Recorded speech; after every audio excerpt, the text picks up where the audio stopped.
e o assunto hoje é a contribuição dos sistemas para a qualidade das contas públicas no SICOM. Então, a gente, nessa sequência de lives especiais em relação à publicação do ranking, a esse estímulo pela busca da qualidade, então conversei com a Ivone, de Presidente Prudente, na terça-feira.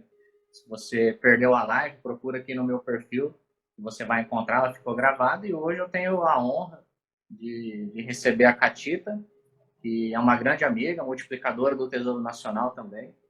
Inclusive, quero agradecer desde já a honra, né, por ter aceitado o meu convite. E a Catita, que é muito especial, quando eu cheguei como caçula agora em fevereiro lá na equipe do Tesouro, ela me acolheu super bem, ela é uma veterana já no time. E já quero deixar aqui meus agradecimentos de forma pública aqui. Mas, enfim, o pessoal está chegando aí, muitos amigos. E eu gostaria, Catita, que você se apresentasse, né? Eu falei aqui uma introduçãozinha só. Mas pode falar um pouquinho sobre você, sobre a sua história, o pessoal que me acompanha, que não te conhece tão bem. Então, você fica à vontade. Bom, primeiro agradecer o convite, né, João?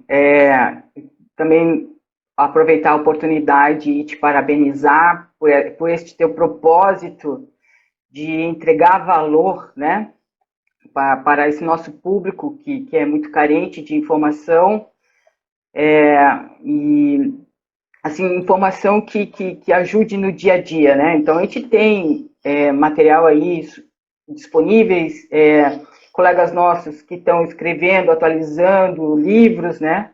Mas a forma que você escolheu, ela é uma ótima forma de alcançar esse objetivo de entregar este valor, né? Obrigado. Bom, eu vou fazer 30 anos, tenho 30 anos aí na gestão pública, eu sou formada em contabilidade pública, né? Mas antes de contabilidade eu fui formada em educação física, foi a educação física que me levou para a contabilidade, fui trabalhar na Fundação de Esportes, né? E aí acabei me encantando tanto pela tecnologia, né, como pelo negócio, pela contabilidade. Então, eu fui servidora pública concursada de Itajaí, Santa Catarina, né, onde eu moro, por 7 anos. E utilizei um sistema que eu queria desbravar, né? O que é essa tecnologia? Como é que o dado fica dentro do computador, né? E aí, então, eu fui para a empresa onde eu estou até hoje, né? Então, que é a GovBR. Então, além disso, eu também sou professora, né, na faculdade, curso de graduação, e também como instrutora aí da STN-CFC, né? Tudo nessa direção, em função de tantas mudanças que tem, né, João? E vai ter mais ainda, né? Então tudo voltado aí para a contabilidade. Se a gente olhar, né, a gente passou aí 12 anos da edição das NBCASP, das NBCPs e SPs, e tanta coisa mudou e tem tanta coisa ainda para mudar, né? A gente está no começo dessa transformação, né? A gente tem muita coisa pela frente ainda. Com certeza você tem colaborado muito. Bom, a gente tem que estudar, né? Sempre, né? A Catita comentou, né?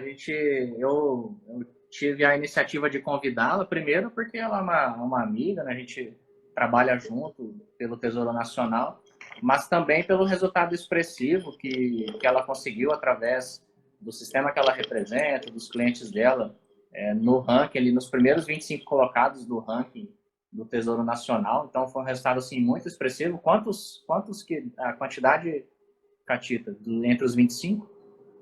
Entre os 25, nós temos o primeiro, o segundo e vários no terceiro colocados. Ao total, nós temos 15 aí municípios clientes.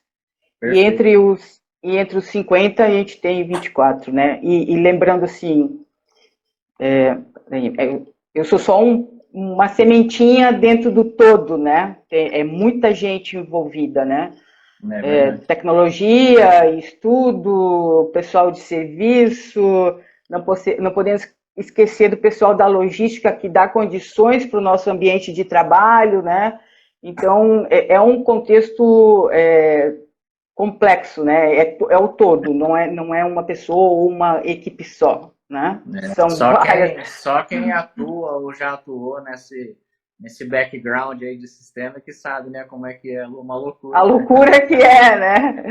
É verdade. Bom, eu atuei, né, 13 anos, né, em empresas de software, eu conheço muito bem essa área, mas também estou nessa pegada igual você, levando conhecimento, dando aula. É. Hoje o meu foco é completamente outro.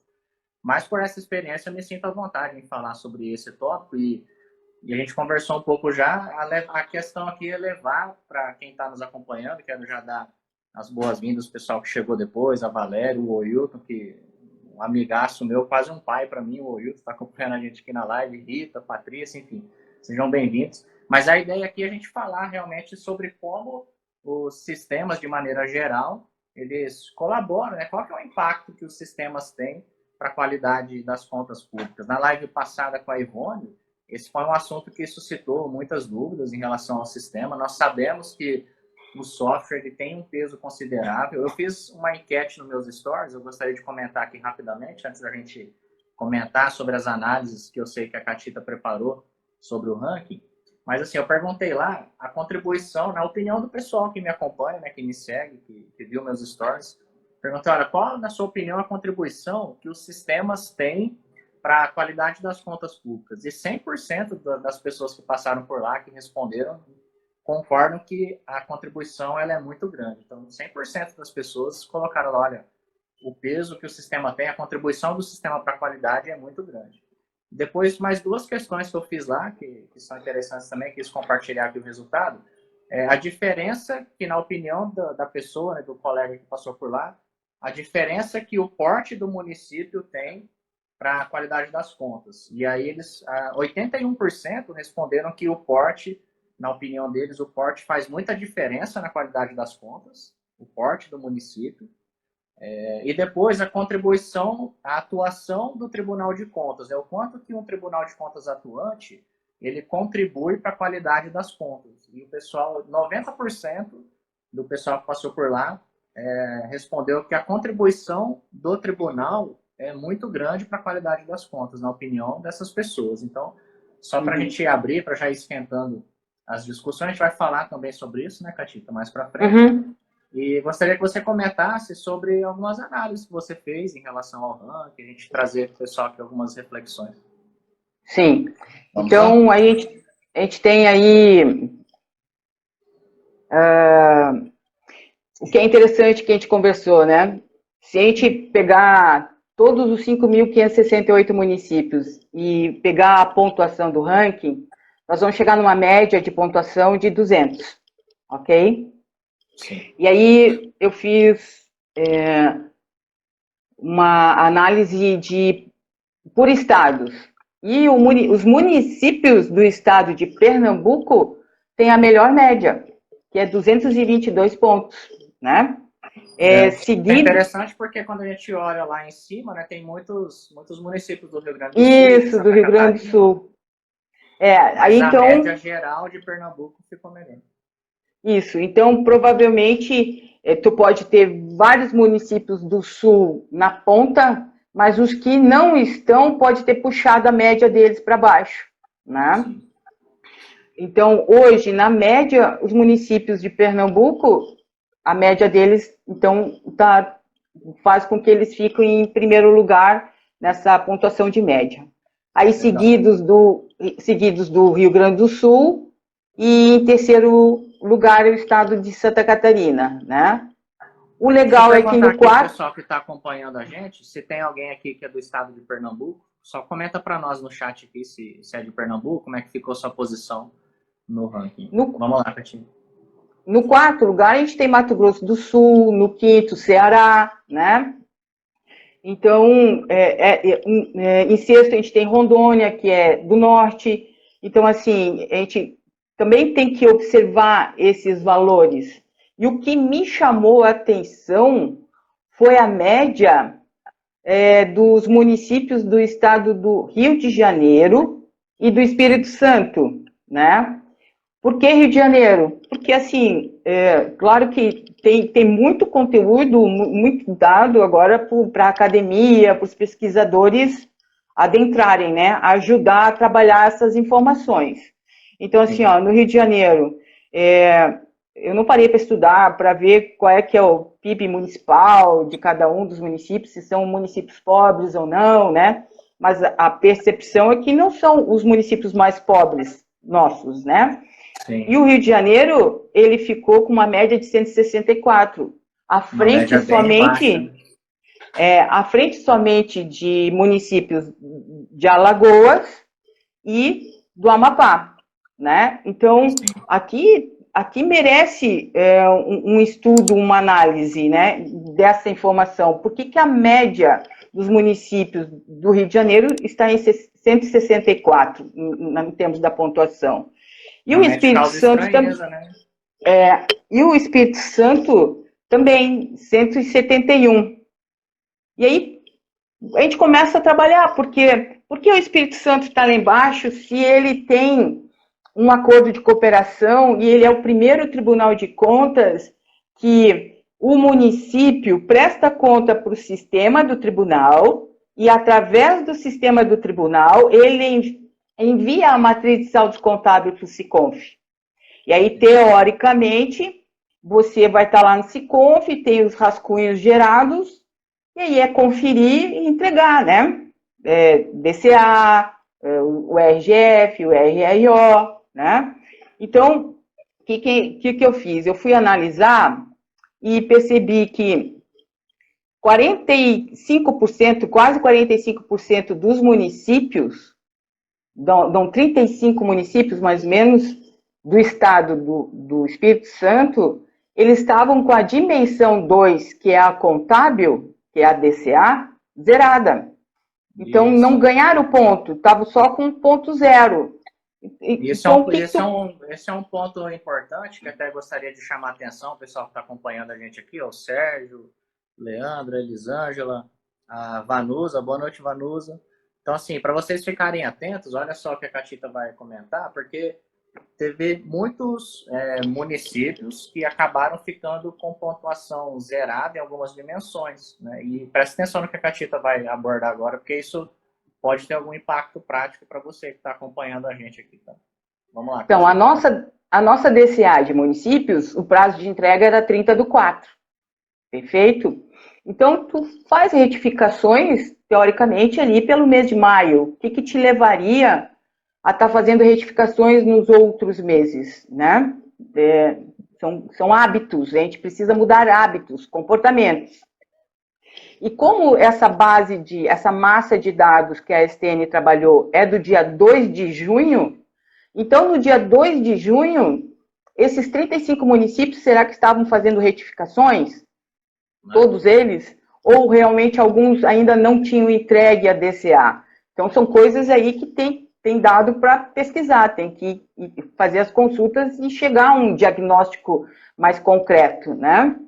Lembrando para o pessoal que está acompanhando que até então não tinha disponível, mas agora já está disponível a planilha com o detalhamento da sua pontuação. Você consegue ver onde você acertou, onde você errou. Então é importante você baixá-la lá pelo próprio site do ranking e você analisar esses critérios para você entender, eventualmente, você está nessa condição de ter ficado zerado em várias dimensões, porque provavelmente, né, talvez, isso é uma possibilidade, né, Catita, igual a gente falou, mas uma possibilidade de, eventualmente, lá no dia 2 de junho, você ter reaberto alguma declaração, né, ter cancelado as assinaturas para depois retificar, e nesse meio tempo você acabou ficando sem pontos. Né?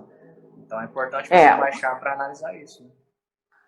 Isso mesmo. Então, assim, ó, e a mesma coisa eu fiz com o Rio de Janeiro. Então, o Rio de Janeiro, ele tinha naquele momento 51% dos seus municípios com a dimensão 2 zerada.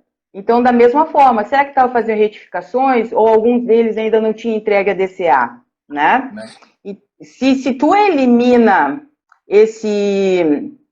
essa pontuação zerada do Rio de Janeiro, ela já melhora bastante. Ela fica dentro da média nacional. Ela passa para 201, né? Ela fica acima da média, que é 200. Na verdade, é 199,99, a gente arredondou para 200.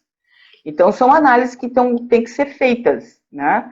E aí, o legal do ranking é que ele começa agora a dar dados para se trabalhar, porque não existe sistema perfeito, certo? Nós vamos ter pessoas que há décadas estão com a mesma empresa, né? Outras que já tentaram de todas e não gostaram. A gente vai ter várias situações pelo Brasil afora, né? Até porque se existisse um sistema perfeito, nós não teríamos concorrente, né? Ele seria único e boa, né? O importante, assim, para mim, eu fiquei muito feliz e muitos colegas nossos ficaram felizes porque é um tipo de uma coroação de um trabalho que a gente leva a sério. Eu sou contadora e como eu sou contadora, existem outros contadores dentro do grupo e a gente sabe do comprometimento, da responsabilidade, de quanto é complicado toda essa responsabilidade em relação a determinados períodos que tu tem muita prestação de contas, né? Então, automatizar um processo de negócio, o objetivo é facilitar, ter integridade, né? Ter segurança da informação para poder trabalhar mais tranquilo. Então, sempre que eu faço curso de capacitação, seja pela empresa ou seja pela STN, eu sempre coloco da seguinte forma: conheça o seu sistema, né? Por exemplo, nós temos ali numa das dimensões que é do ajuste tributário, certo, João? É uma das que menos O ajuste para todos. jogou, mais municípios perderam ponto. Nós tivemos um caso... Salvo engano, foi a que teve o pior aproveitamento. É uma delas, né? Isso. Lembra que tu comentou aí nas tuas lives de um caso onde a menina estava registrando o estoque e ela não sabia que o estoque já estava sendo registrado automaticamente? Sim. Né? Então, esse é um exemplo. E aí ela fazia o lançamento de entrada duplicado, porque o sistema já contabilizava, ela lançava de novo e depois baixava dobrado. Então, assim, é isso que tu tem que fazer. Você tem que conhecer, você tem que questionar. Eu preciso fazer isso. Como é que funciona? Como é que é contabilizada a depreciação? Você está vindo automático? Eu tenho que fazer alguma coisa, parametrizar? Então, tirando aquelas opções rotineiras de empenhar, liquidar e pagar, e mesmo essas que, quando tu compra material de consumo, tu tem que saber se tu vai se é para distribuição ou se tu vai distribuir, consumir imediatamente ou vai para estoque. Então, tem várias coisas que saiu daquela rotina normal, já de empenhar, liquidar e pagar, né? Então, são coisas que você tem que se interessar em buscar a conhecer como funciona. Para quê? Para ajustar os teus processos, né? Então, você tem que saber justamente para que pessoas, processos e sistemas dê as respostas esperadas, né? Então, sistema, sim, ele tem impacto na vida do dia a dia, porque a proposta dele é automatizar um processo de negócio conhecido, e a gente tem que lembrar que esse negócio está em plena mudança, né? O avião está voando e tu está mudando o motor lá em cima e ele não pode cair, né? Nós estamos vivendo esse momento, né? Então, muitas coisas tu vai com ímpeto de acertar e achar que vai ser feito de uma forma e de repente não é a melhor forma, e aí tu vai ajustando. Mas tudo isso leva tempo, né? Com certeza.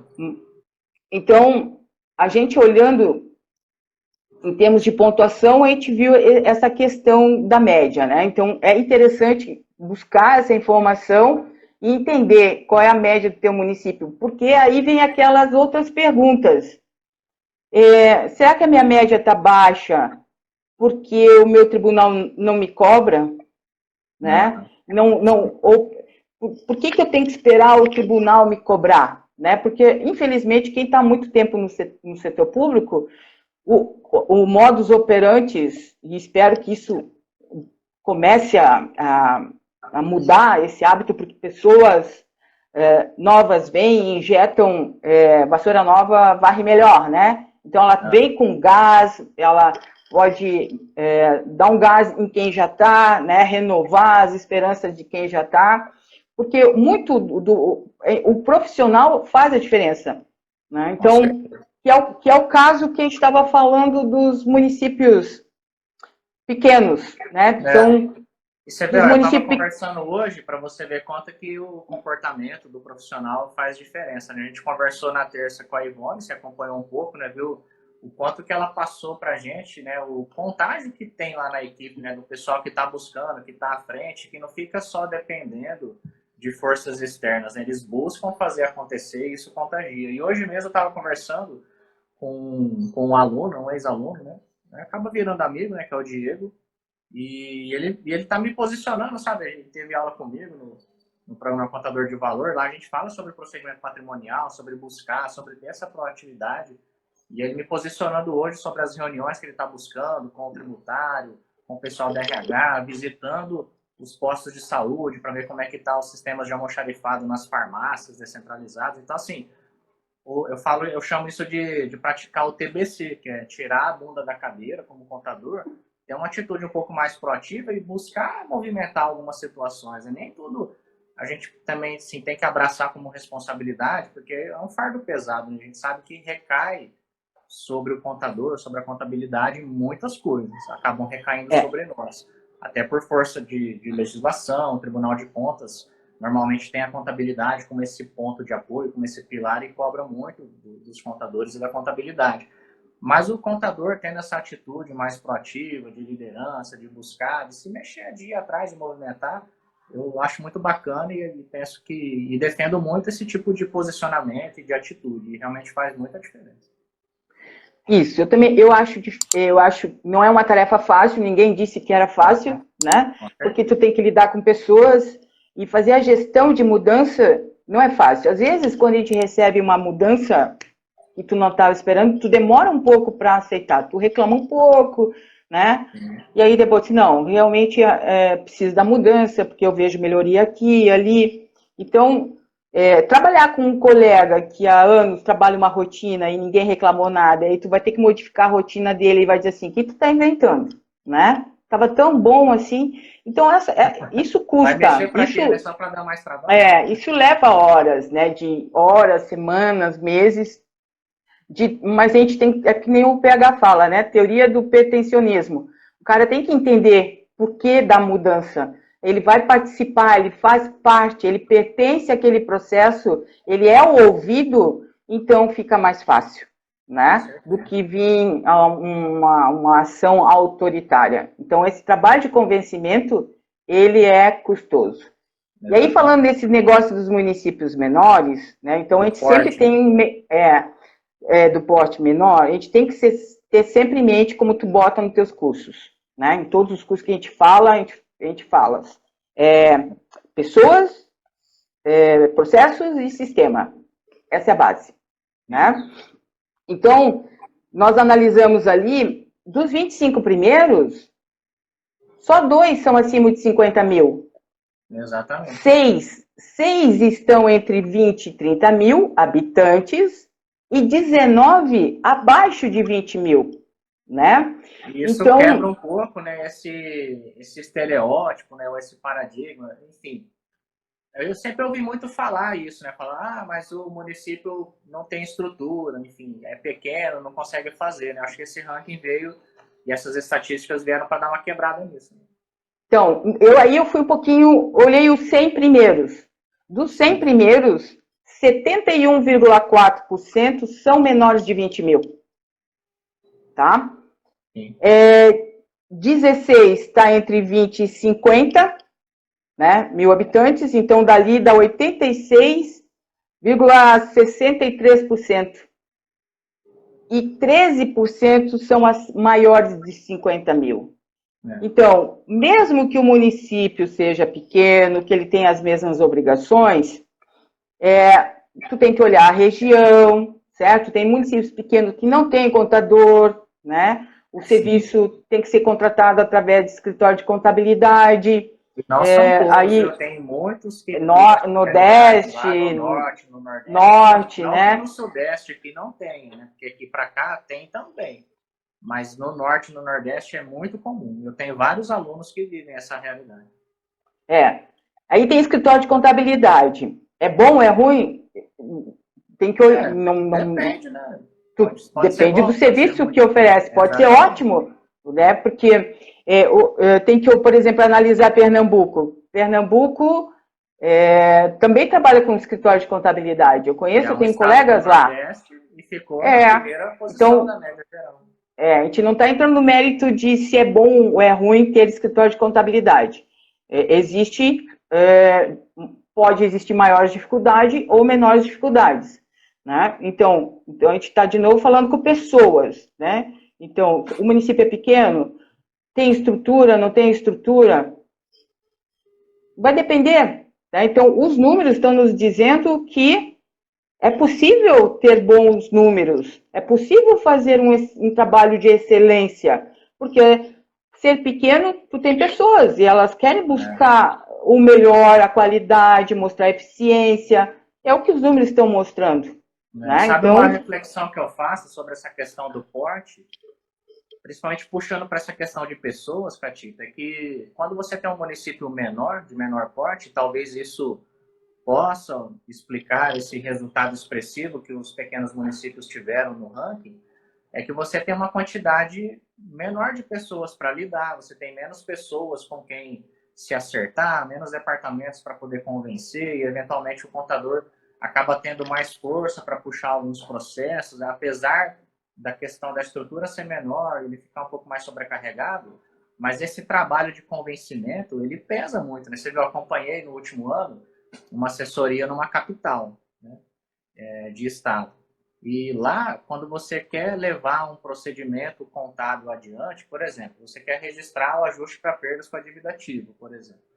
E aí, quando você está no município de maior porte, você tem que fazer N reuniões, e aí envolver o pessoal, e buscar, e aí lá vem o pessoal do tributário, aí coloca 2, 3, 4 pessoas para discutir, aí é muita cabeça pensando, ninguém entra em consenso, a coisa trava. E quando você está no município menor, você já não tem muito essa situação. Né? Eu mesmo conduzi com um cliente um procedimento onde a gente ajustou a dívida ativa, né? A gente conseguiu contabilizar o ajuste para perdas, porque, olha, a gente foi na prefeitura, aí tem a contadora, ela chamou o rapaz do tributário, com quem ela tem um bom relacionamento, e aí a gente resolveu em 3, falou, olha, a gente, vamos fazer a apuração por essa metodologia. O pessoal do tributário viu, entendeu, concordou, fez o cálculo, mandou o relatório, a gente rapidamente conseguiu acertar e cumprir o procedimento. Né? Quando você está num município de maior porte, na minha visão, né, isso pode variar, é claro, mas você tende a ter uma dificuldade maior para avançar em alguns pontos. Né? Essa é a minha visão. São várias as variáveis, né? E elas têm que ser analisadas. E falando do tributário e olhando as questões ali das dimensões, então, o que eu peguei aqui? Eu peguei as dimensões onde a pontuação, o 1, quando o município recebe 1 é porque ele acertou, né? Então, eu fiz uma pesquisa que a dimensão de retificações, elas são as que mais aconteceram, né? Então, os municípios, só que eles não perderam o ponto inteiro, eles foram perdendo centésimos de ponto. Lá é fracionado.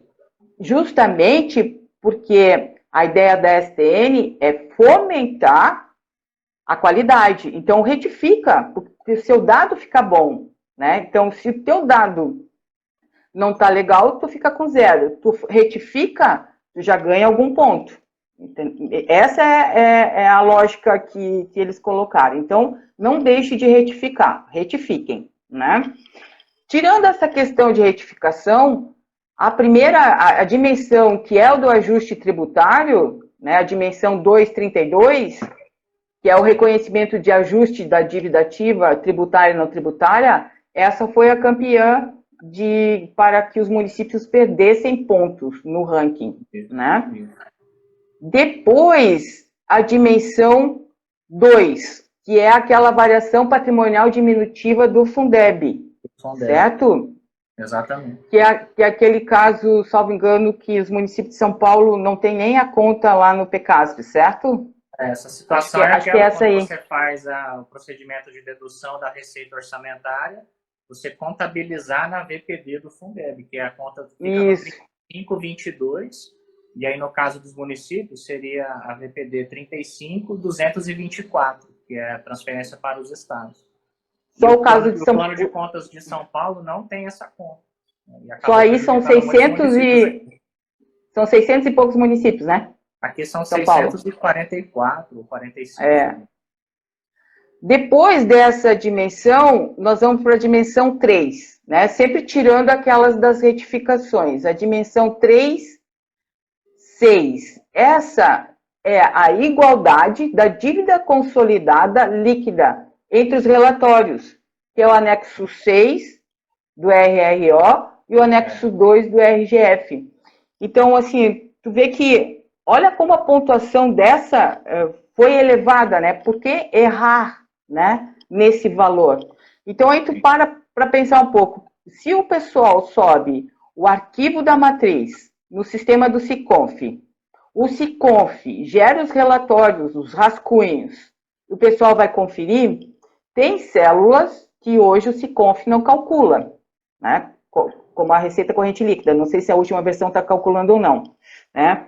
Mas o da dívida, ele está calculando ou não está calculando? Eu não lembro, certo? Então, o da dívida consolidada líquida, por que estar errado no anexo 6 e no anexo 2? Será que eu ajustei numa célula, num relatório, e esqueci da outra?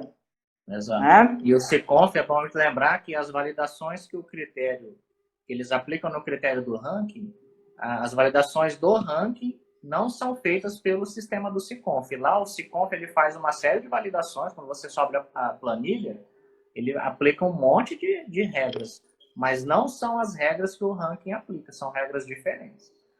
Isso, ele aplica... Que mesmo a pessoa subindo a planilha, né, ela fala, olha, fiz pela planilha, a planilha subiu sem erros. Não quer dizer que no ranking ela vai estar bem qualificada, porque são outras regras, não são as mesmas.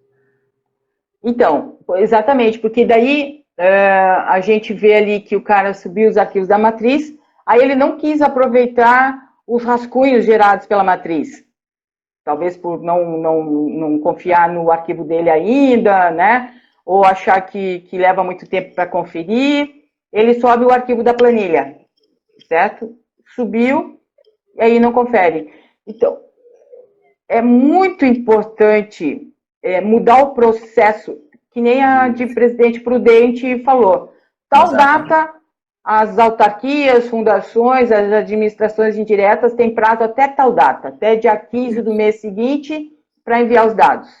Eles estão corretos. É mudança de hábito, de comportamento, para dar tempo de quê? Você falou, né? O ajuste no processo, né? Você definir uma data, colocar, olha, depois dessa data a gente vai consolidar e nesse processo a gente vai emitir os relatórios e aí um processo de conferência para depois um processo de subir esse arquivo no SICONF.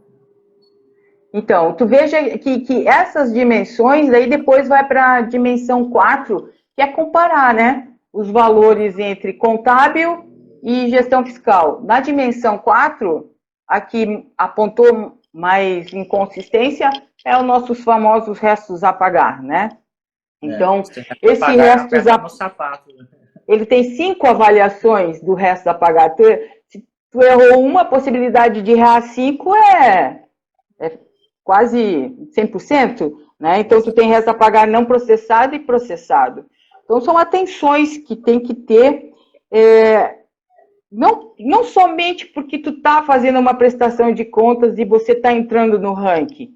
É porque o teu dado, ele é contábil. Com a qualidade mesmo. Lógico, né? Então, assim, ó, eu vejo às vezes no grupo o pessoal discutindo assim, ninguém dá valor para contabilidade, né? Mas que valor você dá para a sua profissão quando você não confere? Quantos são os casos que são relatados, que foi relatado nas aulas ou nas palestras da STN, que o pessoal tem subido o mesmo arquivo da matriz várias vezes no mês? A própria DCA, entendeu? No ano também, DCAs replicadas com o mesmo isso é fraude. É fraude. Né? Então para valorizar... Um colega bem próximo a mim, né, um dos meus ex-alunos, ele chegou até mim para fazer o curso, para poder se capacitar, porque ele sofreu uma representação do Conselho de Contabilidade, porque a STN ela fez uma lista, né, de contadores que tinham irregularidades graves, por exemplo, essa questão de DCAs replicadas, e eles encaminharam para o Conselho Federal de Contabilidade. Ele recebeu uma representação do Conselho, pedindo explicações em relação a isso. E falando nesse negócio que usando como um ótimo exemplo esse caso de Presidente Prudente, que ficou em primeiro lugar no estado de São Paulo, e o desenvolvimento é próprio, né? Isso. O que é interessante é justamente essa questão dos processos. E se a gente, o decreto que recentemente foi publicado, o 10.540, ele tem lá uma parte que fala dos prazos. O prazo para você encerrar o mês, que eu, salvo engano, é dia 25 do mês seguinte, você tem prazo. Então, nós estamos agora em dezembro, né? Você tem até dia 25 de janeiro para encerrar dezembro. Dezembro não é um ótimo caso, porque é o último mês e, na verdade, tem até dia 30, né? Mas, por exemplo, tu tá em novembro, então tu tem até dia 25 de dezembro para encerrar o mês de novembro, certo? Então, para tu cumprir com isso, para poder dar tempo do quê? Daí tu tem 5 dias para trabalhar o arquivo da matriz, fazer as conferências para subir no Siconf. Então, tu tem que mudar processos. Quanto maior o município, como tu falou, fica pior, né? Mas se tu pensar em união, por que dá certo na união? Ah, é 100%? Não é. Tem universidades, tem órgãos federais, tem ministérios, distribuído pelo Brasil inteiro. Mas existe a norma.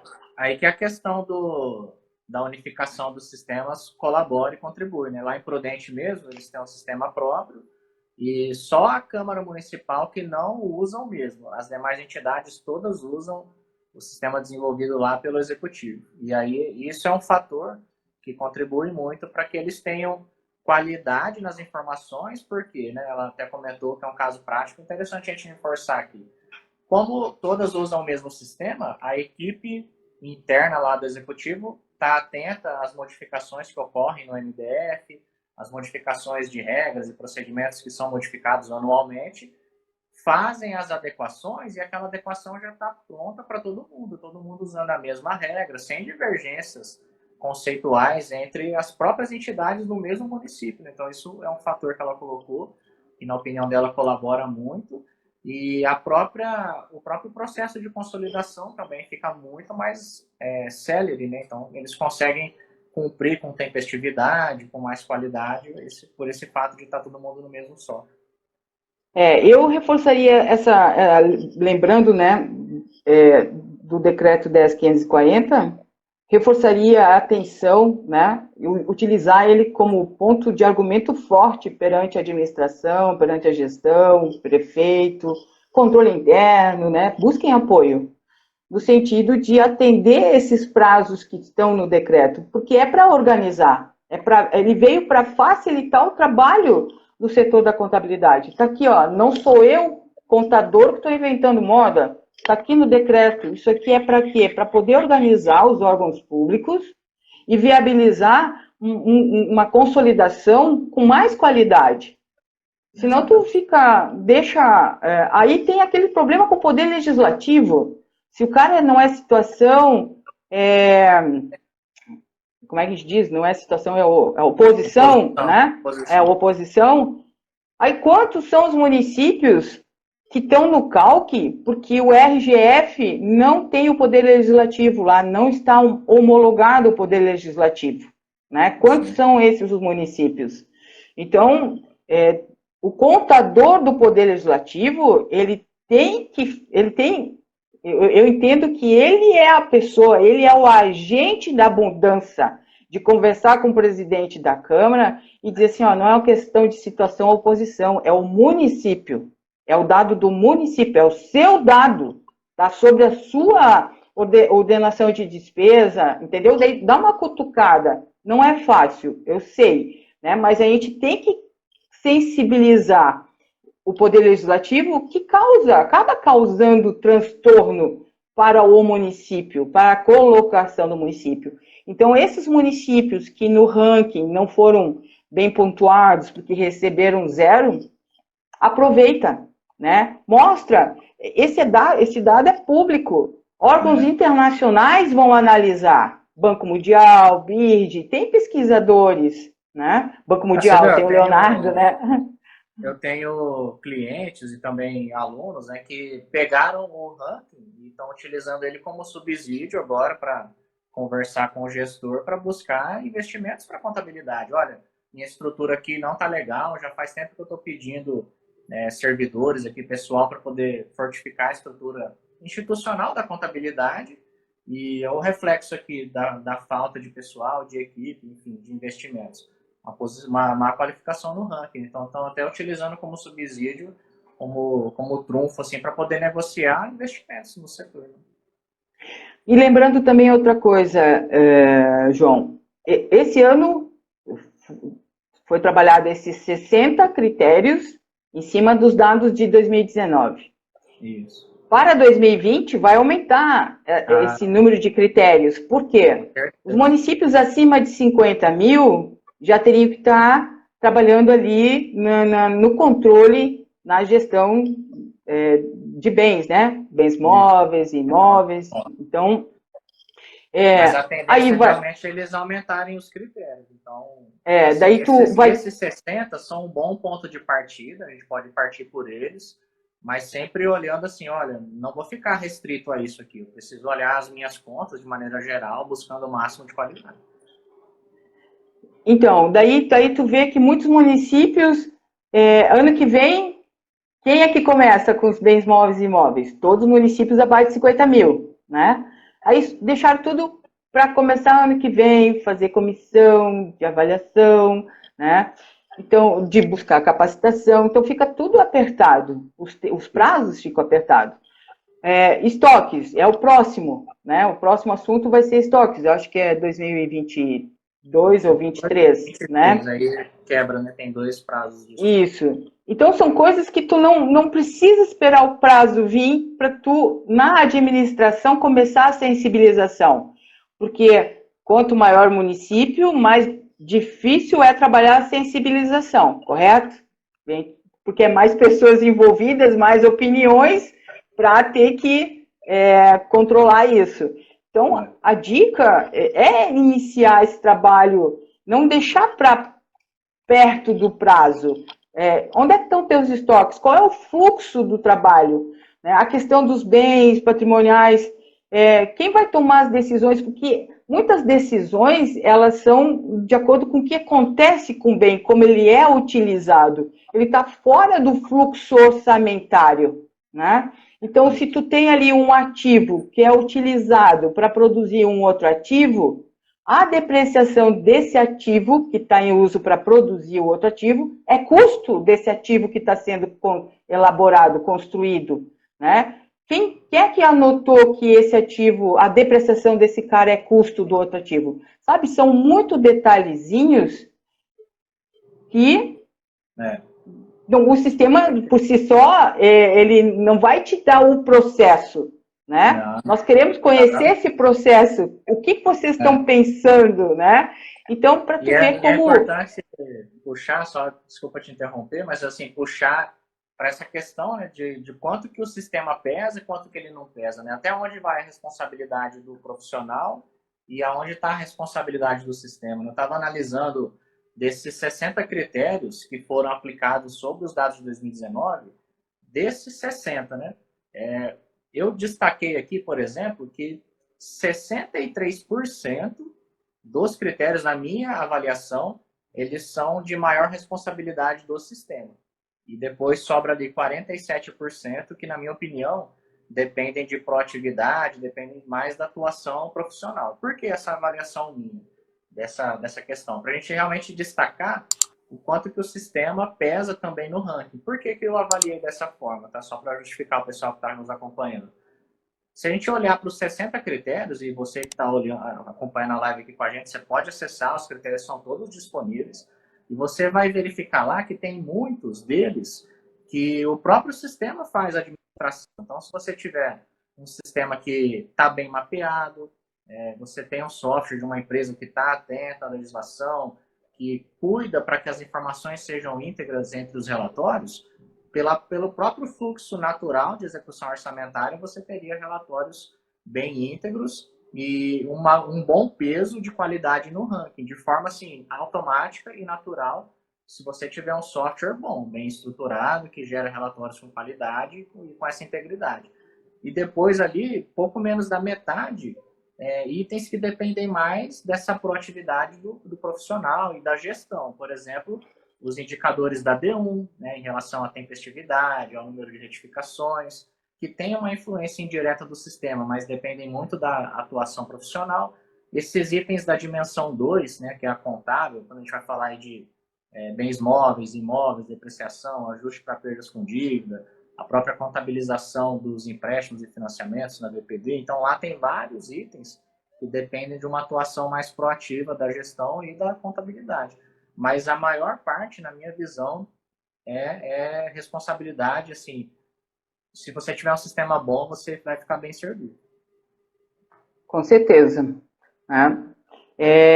Ali é porque as verificações, elas são praticamente, assim, vamos dizer, primárias, né? Ele verifica... Coisas básicas, né? Que se você imputar um dado ali que é normal, corriqueiro ali do sistema, ele vai contabilizar certinho, ele vai evidenciar o relatório de forma correta, desde que a gente tenha, né, parta dessa premissa de que você tem um sistema bem estruturado e com uma equipe que está à frente, assim, que está mantendo os relatórios, né, atualizados conforme o IDF, as regras do tribunal, é lógico, né? Porque o sistema também não vai fazer milagre. Sim, porque ele vê assim, ó, despesas orçamentárias com pessoal. Então, tu tem. Qual é o município que não vai ter despesa com pessoal? Não, eu desconsidero isso aí, por exemplo, porque é uma coisa normal. Né? Despesas de encargos patronais, despesas orçamentárias por função. De repente apareceu uma função errada, com código que não existe. Daí, né, dá para jogar para ele de sistema, não permitir cadastrar. Por exemplo, que checa lá se você contabilizou a receita tributária de forma correta. Pô, é difícil o município não arrecadar na natureza 11 lá, né? Então, são coisas assim bem comuns, né, que qualquer sistema consegue administrar bem, desde que ele tenha um mínimo de qualidade. Aí a outra coisa, assim, nos sistemas, tu tem ali controles que não evitam que você tenha saldo invertido, certo? Isso. Aí acontece um fato administrativo que ele entende que precisa inverter o saldo, porque o outro fato que mata esse primeiro vai acontecer dali a alguns dias. Então, a sugestão é que faça o impacto correto, não inverta o saldo. Inverter saldo não é correto, não é uma boa prática contábil, né? Então, aí você desligar esse parâmetro que foi criado para te inibir, te ajudar a não deixar saldo invertido, então a gente tem que repensar também algumas práticas nossas. Eu deixo invertido, mas eu sei que até o final do mês ele vai corrigir o saldo, né? Então, e aí às vezes passa batido na correria e lá foi o saldo invertido. Né? Exato. Então, e tem tribunal assim... de contas, tem tribunal que barra isso, mas não são todos, né? Tem muitos que aceitam. Se você deixar inverter lá na sua contabilidade internamente, o tribunal vai aceitar. Então, assim, são os 3 pilares. Pessoas, processos e sistemas, né? O Jorge comentou aí, ó, puxa a orelha mesmo. E tem uma pergunta aqui só do Rafael. Ele perguntou se tem previsão para atualização do ranking. Tem uma previsão, sim, para que o ranking ele tenha uma versão online, que ele vai ser constantemente atualizado, mas ainda eu desconheço uma data para que isso esteja disponível, mas vai ter em breve. Ô, João, me permite lembrar, já que o pessoal está acompanhando, amanhã vai ter uma apresentação, uma palestra do Renato Pucci, né, que é o coordenador agora ali dos assuntos ligados à federação. Então, ele vai falar sobre o ranking, ele e mais 2 outros colegas. Isso. Ele está aquele grupo ACFIM, né, GA-ACFIM, né? Então, amanhã de manhã é uma palestra específica sobre o ranking. Daí, essa pergunta é uma das que eu enviei. Eu também tenho curiosidade para saber como vai ser esse ranking online. né? Exato.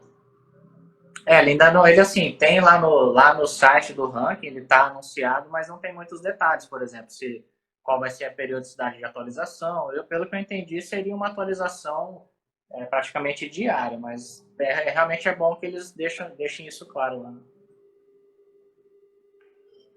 Então, eu... Jorge, seja bem-vindo aí. O Jorge mandou várias mensagens aí. Um abraço pro Jorge, Manuel, Gustavo. Tem muita gente que entrou, acompanhou. Ele colocou ali, agora eu só fiscalizo. O Agora ele Jorge. está na parte boa do processo. Só canetando. Agora eu só Mas é isso canetei, aí. né? Catita, a gente está caminhando para o fim, já vai dar 19 horas, né? E aí 1 hora o Instagram derruba a gente. Então eu queria aproveitar para finalizar.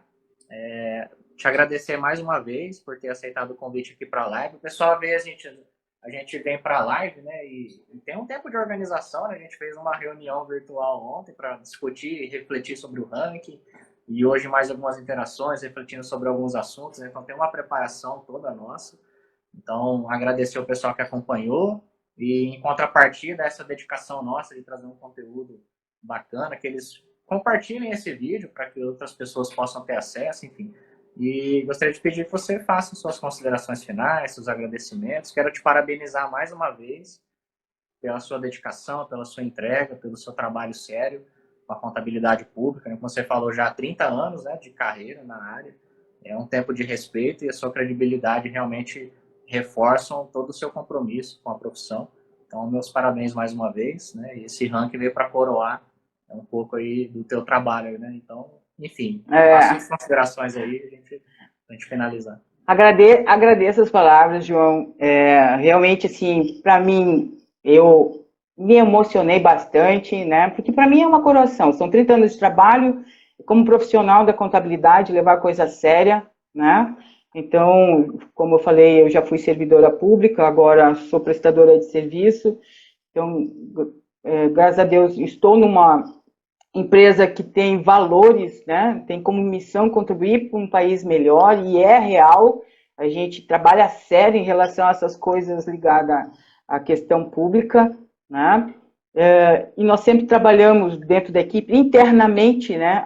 Às vezes a gente brinca, a gente está numa empresa privada, mas que às vezes pega uns vícios de empresa pública, né? De órgão público.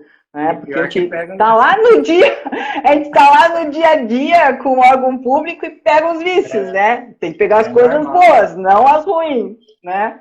Catito, então, só para fazer um ponto aí, outro dia um colega que me acompanha perguntou, né? Falou assim, se eu era servidor público, né? Eu falei, não, eu nunca fui servidor público efetivo, né? Mas por trabalhar tanto tempo já com contadores públicos na área, a gente realmente pega, né? Isso é contagiante, né? A gente fica praticamente igual. Então, daí, assim, o que eu tenho para dizer para quem está começando, porque quem também está tanto tempo quanto eu, a gente escolheu uma profissão, então a gente ama essa profissão. E foi como a Ivone falou do Presidente Prudente. Quando você ama uma profissão, você trabalha com dedicação, é gostoso, é prazeroso. E é isso que eu sinto com a contabilidade, é isso que eu sinto dentro da minha empresa, porque a gente consegue juntar as duas coisas, né? Então, o meu voto, assim, o meu desejo é que sim, que todos nós profissionais da contabilidade a gente busque, né? A gente bote como meta, como você está fazendo, João, entregar valor, né? A gente precisa mudar esses maus comportamentos, esses maus hábitos. Então, nós temos que nos tornar liderança, nós temos que ser o agente da transformação, buscar outros líderes das outras áreas que também desejam o mesmo. Trabalhar com quem já começa dizendo assim, não vai dar certo, não adianta, sempre foi assim. Cara, deixa ele, não tenta convencer ele, não bate em parede, né? Busca quem acredita que pode. E as coisas vão começar a fluir. Então, são pessoas, modificar processos, porque o negócio está mudando, né? O teu negócio, o setor público está mudando, e aí encontrar um bom sistema que esteja adequado, né, a toda essa mudança que a gente está tendo no país. Nós somos responsáveis por esta mudança. Pessoas com esse espírito aliado a um bom sistema, depois processos você ajusta, aí você consegue realmente fortalecer 3 pilares que são essenciais. É isso aí. Eu faço votos que todos possam ter esse gás, né, É. de reiniciar. Às vezes cansa, mas tira umas férias e depois começa de novo, né? E o Não setor público, desista. realmente está mudando com essa pandemia. Acho que o setor público ganhou um destaque muito grande. Não que não tivesse antes, mas eu penso que a consciência que a sociedade tem agora da influência que o poder público tem é muito maior, porque com esse aprisionamento que a gente viveu, acho que as pessoas não tinham se dado conta ainda de, olha, o governador pode deixar eu trancado na minha casa, né? Então eles entenderam e hoje eles olham para o setor público de uma forma diferente.